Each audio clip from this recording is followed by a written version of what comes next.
Olá, chegamos, seja bem-vinda, seja muito bem-vindo. Está no ar o Pauta Aberta desta quarta-feira, dia 21 de maio de 2025. Esse é seu telejornal diário aqui na TV Evangelizar. Eu sou o Dilon Araújo e te convido a ficar comigo pelos próximos 30 minutos ligadinho com a gente. A você de casa, sempre aqui na TV Evangelizar. Obrigado pelo carinho da sua companhia, pelo carinho da sua audiência. Vamos então, a partir de agora, com os nossos destaques do programa de hoje. Os impactos da gripe aviária no Brasil. Já são mais de 20 países que, total ou parcialmente, decidiram suspender a carne de frango brasileiro após confirmação de um caso de gripe aviária em granja comercial no Rio Grande do Sul. O esforço do governo agora é fazer com que a China flexibilize o embargo total imposto por lá, que traz prejuízos para produtores de todo o nosso país.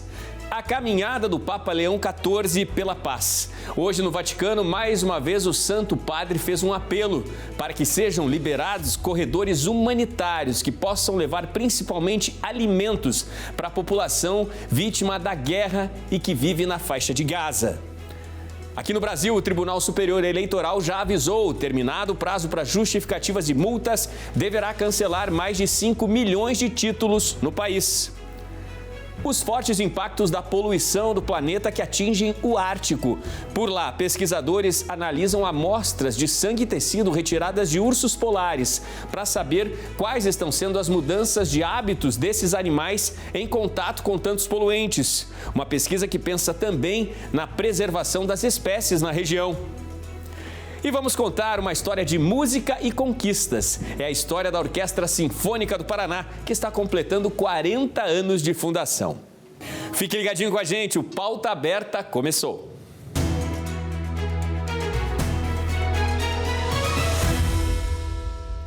O embargo da carne de frango brasileira pela China, outros 15 países e a União Europeia virou um problema para produtores aqui no país e um prejuízo nas relações comerciais para o Brasil. O esforço do governo brasileiro tem sido uma grande articulação para que a China, que é o principal exportador do frango produzido por aqui, decida limitar o embargo do produto. O Brasil sofreu suspensão por completo da compra da carne de frango de 16 países mais da União Europeia.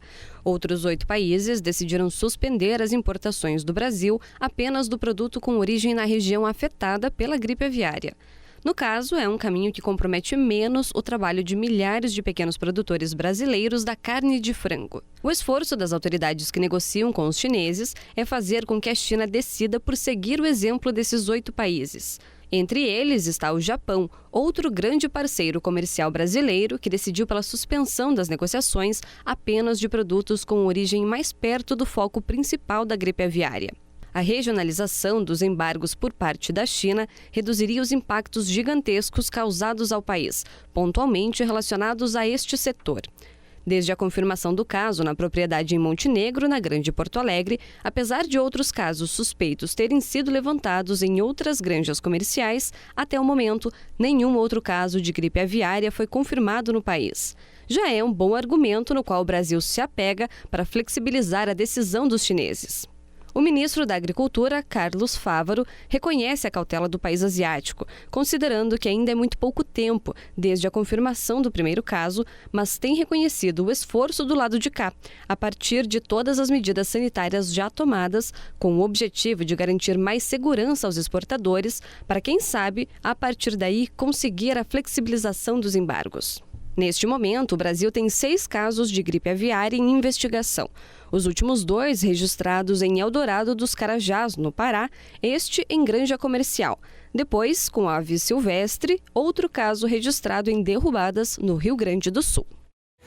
O embargo à carne de frango brasileira pela China, outros 15 países e a União Europeia virou um problema para produtores aqui no país e um prejuízo nas relações comerciais. O esforço do governo brasileiro tem sido uma grande articulação para que a China, que é o principal importador do frango produzido por aqui, decida limitar o embargo do produto. No Vaticano, nesta quarta-feira, seguindo com foco a caminhada que começou com pedidos pela paz mundial desde que foi escolhido líder da Igreja Católica, o Papa Leão XIV fez mais uma vez um apelo. Pediu por entrada de ajuda humanitária na faixa de Gaza.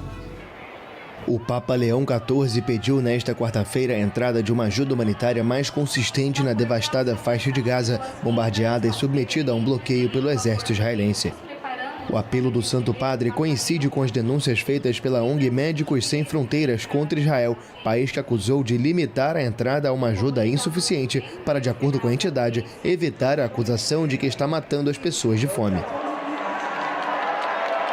È sempre più preoccupante e dolorosa la situazione nella striscia. A situação na faixa de Gaza é cada vez mais preocupante e dolorosa. Renovo meu sincero apelo para a permissão de entrada de ajuda humanitária suficiente e para o fim das hostilidades. O preço de partir o coração é pago por crianças, idosos e doentes. É pagato dai bambini, dagli anziani, dalle persone malate.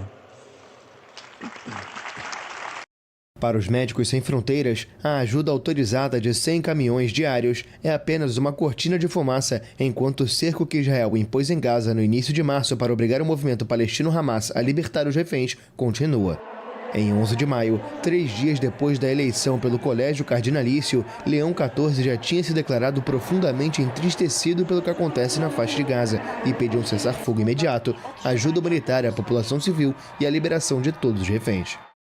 Aqui no Brasil, o TSE, o Tribunal Superior Eleitoral, informou que deve cancelar mais de 5 milhões de títulos de pessoas que não foram votar nas últimas 3 eleições e que não apresentaram justificativas nem pagaram as multas. O prazo para regularizar o documento era até segunda-feira, 19 de maio. Ainda há uma chance a esses eleitores esquecidos com o compromisso eleitoral. Eles podem comparecer ao cartório ou ao autoatendimento na internet para tentar essa regularização. Caberá então ao juízo eleitoral dar continuidade ao cancelamento ou não. O cancelamento não será informado de forma individual para essas pessoas. Para conferir se o título foi cancelado, basta acessar o site do TSE e ir na aba Situação Eleitoral. A partir do dia 30 de maio, quem não tiver tomado alguma medida não terá direito ao voto, nem direito de ser votado nas próximas eleições. No Recife, o teto do Santuário de Nossa Senhora da Conceição, no Morro da Casa Amarela, desabado em agosto do ano passado, foi restaurado. Na época, um acidente muito triste que deixou 2 mortos. O tempo passou, veio esse novo momento. Uma missa ontem à noite reuniu a comunidade em celebração pela reconstrução da igreja. O Santuário do Morro, em Casa Amarela, no Recife, ficou lotado de fiéis e autoridades para a missa de dedicação do altar e da igreja, reconstruídos após a tragédia de agosto do ano passado. E nós agradecemos a Deus porque hoje estamos entregando à comunidade o santuário refeito, reconstruído, digno, pronto para acolher como casa da mãe, acolher a todos que aqui vêm.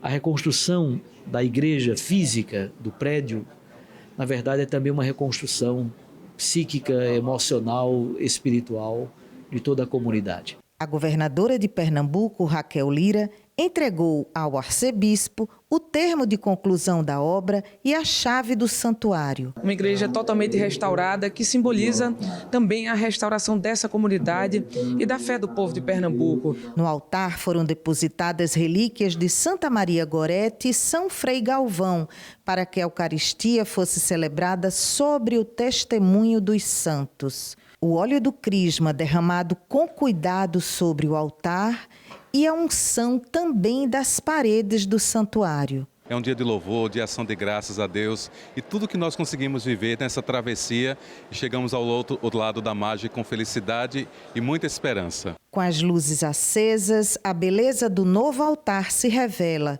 e o povo de Deus participa da liturgia eucarística com piedade. O Santuário de Nossa Senhora da Conceição é uma das igrejas mais visitadas da cidade. Em dezembro, durante os dias de festa da padroeira, recebe cerca de 1 milhão de fiéis que sobem o morro para homenageá-la. Claro, hoje é um momento de celebração e pedir a Deus e a Nossa Senhora a proteção para toda a nossa cidade. Aqui também tem o nosso compromisso, a partir de junho vai começar o restauro da imagem, que aqui a gente firmou esse compromisso, além das diversas melhorias no entorno. Dia memorável para a comunidade do Morro, que vive sob o olhar da Imaculada Conceição. Veja no próximo bloco a pesquisa na Noruega que avalia de que forma a poluição do planeta que chega ao Ártico impacta nas mudanças de hábitos e na vida dos ursos polares. O intervalo é rápido, eu volto já.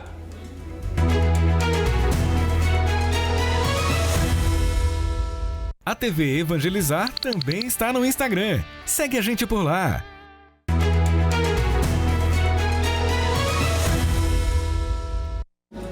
O Pauta Aberta está de volta para este segundo bloco. Você de casa, sempre ligado com a gente aqui na TV Evangelizar. Obrigado pela companhia, pelo carinho da sua audiência. E para abrir esse bloco, vamos falar de previsão do tempo. Confira como fica o tempo nesses próximos dias. Temporais ainda são previstos entre Rio Grande do Sul, Santa Catarina e Paraná por conta da circulação de ventos. Na capital paulista e região do litoral, nós teremos um dia que ainda começa com bastante sol, variação de nuvens e chove somente à tarde. No Rio de Janeiro, mais um dia bem ensolarado e sem chuva. No Espírito Santo, tempo abafado e com chuva no litoral norte do estado. Vitória segue com tempo bem ensolarado e máxima chegando aos 31 graus. Me conta aí, você que nos acompanha, já comeu carne de onça? Eu vou te falar, é bom, viu? Em Curitiba é uma iguaria disputada nos bares e restaurantes da cidade. Pois a carne de onça ganhou agora registro de indicação geográfica. É assunto da Marília Schesch no nosso Giro de Notícias. E claro, né, gente, que não é carne das nossas lindas onças pintadas. Marília Schesch, olá, bem-vinda! Olá, Odilon! Por fazer parte da cultura e da história de Curitiba, a capital do Paraná, a carne de onça recebeu o registro de indicação geográfica do Instituto Nacional da Propriedade Industrial na modalidade de indicação de procedência. A carne de onça é um típico prato servido sobre uma fatia de broa de centeio coberta com carne moída bovina fresca, cebola branca e cebolinha verde picadas, com temperos, regado a azeite, sal e pimenta. Atualmente, mais de 200 restaurantes curitibanos oferecem a carne de onça no cardápio. Vale lembrar que neste mês, o Paraná conquistou o registro de 2 indicações geográficas, a carne de onça de Curitiba e o urucum de Paranacite, no noroeste do estado. O Senado aprovou o projeto de lei que proíbe tatuagens e piercings em cães e gatos. O texto segue agora para a sanção do presidente Luiz Inácio Lula da Silva. O projeto de lei inclui as práticas já condenadas pelo Conselho Federal de Medicina Veterinária, como os maus-tratos, punidos inclusive pela Lei de Crimes Ambientais. A pena prevista para quem permitir ou realizar tatuagens para fins estéticos nos animais é de 2 a 5 anos de detenção, além de multa e proibição da guarda do cão ou gato. Um decreto da Prefeitura do Rio de Janeiro impõe regras mais rigorosas para o uso do espaço público nas praias. A medida, que entra em vigor a partir do dia 31, proíbe garrafas de vidro, música e bandeiras em quiosques e barracas, entre outras ações. Algumas das novas regras foram alvo de críticas tanto de donos de estabelecimentos quanto dos frequentadores. Apesar de ainda não estar em vigor, fiscais da Prefeitura estão percorrendo o espaço pedindo a colaboração da população perante as novas normativas. Eu volto com você, Odilon.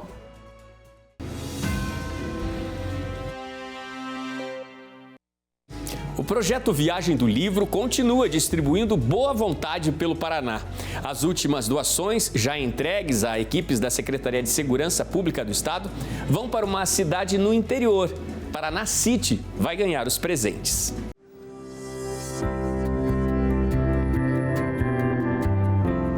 O projeto Viagem do Livro, iniciativa da Associação Evangelizar é Preciso, realizou uma importante entrega para o setor de segurança pública do estado do Paraná, reforçando o compromisso social. Isso vai ajudando bastante, né? Então a gente vai distribuindo esses livros e os presos vão lendo e com isso, né, ajuda em vários pontos. A entrega oficial do lote de livros aconteceu na unidade do Bacaxeria, em Curitiba, onde os diretores e representantes estiveram presentes.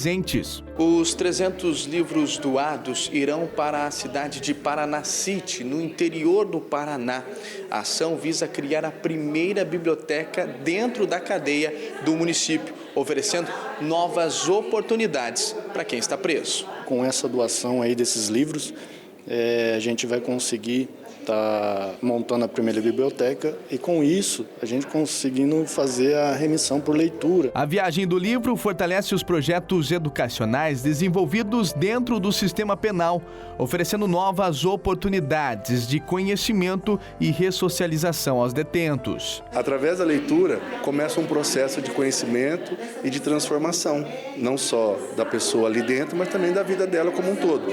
Nós temos ali na regional diversos relatos e testemunhos de outras pessoas que leram a primeira vez praticamente dentro de um livro, o primeiro livro dentro da unidade penal e pegaram gosto. Ao levar esses 300 exemplares para Paranacite, o projeto espera impactar positivamente a vida dos internos. É esse olhar para a educação, esse olhar transformador que a gente apoia os projetos educacionais estabelecidos no sistema penal e, claro, tem a honra, o orgulho de fazer parte de tudo isso.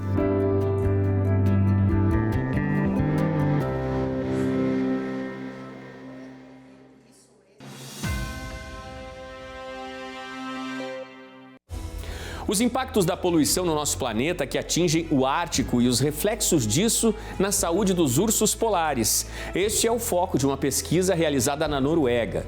Hoje, com a redução do gelo em vários pontos na região, estes animais mudaram costumes e ficam submetidos a um grande estresse. É o que os pesquisadores do Instituto Polar Norueguês querem entender melhor, para ter mais respostas e para poder, de alguma forma, desenvolver estratégias pela preservação da espécie.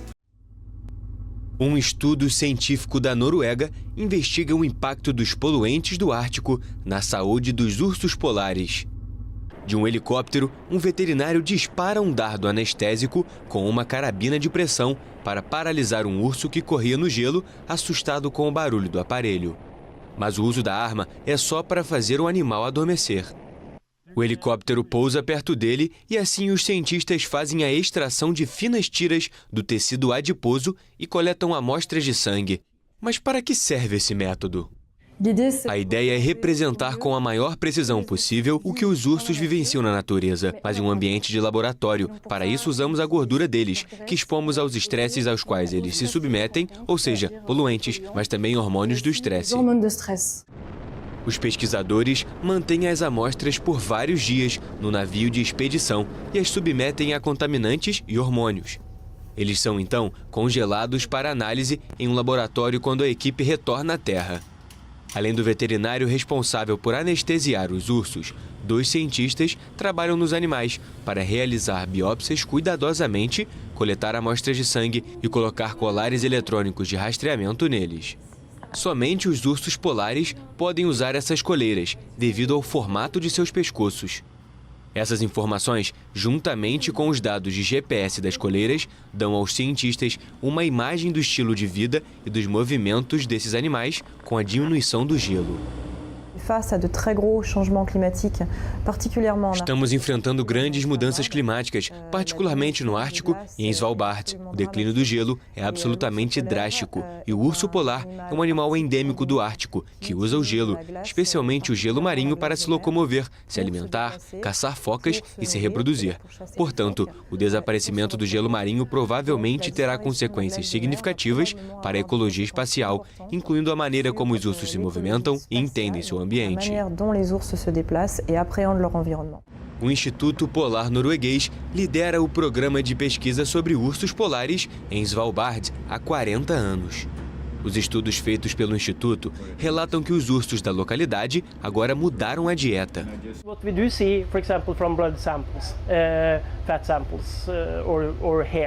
O que vemos, por exemplo, em amostras de sangue, gordura ou pelo, é que a dieta deles mudou, e mudou significativamente porque eles passam muito mais tempo em terra. Então você vê nessas amostras que eles comem mais alimentos terrestres, em vez de focas e coisas do tipo. Eles ainda caçam focas, mas também comem ovos de rena, até comem grama e coisas do tipo, embora isso não forneça energia.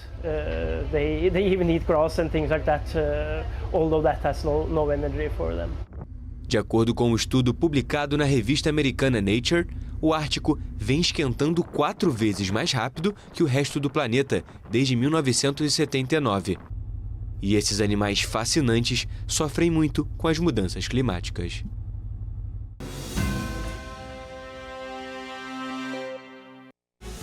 A A Orquestra Sinfônica do Paraná celebra 40 anos de trajetória e fortalece o posto tão importante de referência nacional em música de concerto. Historicamente, é uma orquestra com vasto repertório, parcerias internacionais e atuações memoráveis que, ao longo dessa bonita história, trouxeram para o palco do Guaíra e para outros palcos do Paraná e do Brasil e também do exterior o trabalho de 50 maestros convidados e de 200 grandes solistas. São 40 anos de uma jornada musical que ecoou pelos palcos do mundo, consolidando-se como um patrimônio cultural do estado do Paraná. Desde a fundação em 1985, a OSP tem enriquecido a vida dos paranaenses com um repertório vasto e diversificado. Colaborações internacionais memoráveis e apresentações que se tornaram um símbolo de excelência musical. A história da orquestra começou diante de um Teatro Guaíra lotado por 60 músicos que naquele momento davam vida a um sonho acalentado por muitos. Esses grandes artistas que fazem parte também nos trouxeram, para todos nós, gestores, produtores e artistas, como você tem que lutar muito, por aquilo que é importante para uma sociedade. As pessoas, quando veem essa coisa mais bonita aqui dentro, não sabem o trabalho que foi achar lugar até para eles morarem, Uma coisa assim meio inédita, Porque normalmente o músico chega numa orquestra que já está pronta, Então, eles também participaram disso, sabe? Os músicos, eles também foram fundadores. Nesse sentido, eles se sujeitaram a passar num concurso e ficar num alojamento, de repente, Seu repertório abrange cerca de 900 obras de 250 compositores, apresentadas em mais de 1000 concertos. Está entre as melhores orquestras do Brasil, está completando 40 anos em alta performance e, já dizia um grande dramaturgo, a minha cidade tem uma orquestra, A minha cidade tem uma orquestra, isso é um orgulho para todos nós. Para celebrar esse aniversário especial, a Orquestra Sinfônica do Paraná presenteia o público com a grandiosa Sinfonia número 2, de Gustav Mahler, nos dias 28 e 29 de maio, às 8h30 da noite e no dia 1º de junho, às 10h30 da manhã. Temos aí quase 200 pessoas em cena, contando com a Sinfônica, mais o coro sinfônico. Então é uma grande celebração, assim. Então eu acho que tudo isso é uma busca, é um caminho de coletivo, assim, entendeu? De músicos, de comissão, de maestro. Para aqueles que desejam fazer parte dessa celebração histórica, os ingressos para os concertos já estão disponíveis nos canais oficiais do Teatro Guaíra.